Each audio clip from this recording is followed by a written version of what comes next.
What does 62 home runs mean to you? I think it means what it means to most reasonable, fair-minded baseball fans. It feels legitimate. It feels authentic.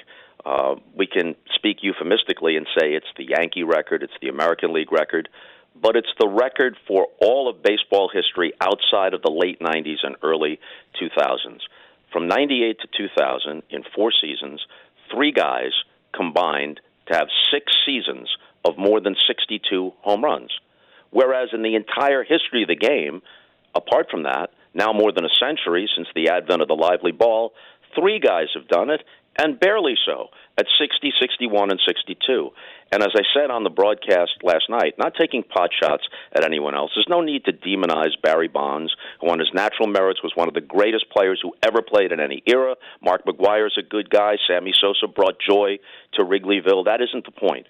But if you look at the home runs per time at bat, Judge, Ruth, Maris are roughly in the same range of a home run once every 9 to 10 times at bat. If you look at McGwire and Bonds, not so much Sosa, but McGwire and Bonds, they distorted those figures to the point where it became a video game. And when people try to compare them to other generations, well, Ruth played against segregated competition. Yes, that's true, but what does any of this have to do with Babe Ruth?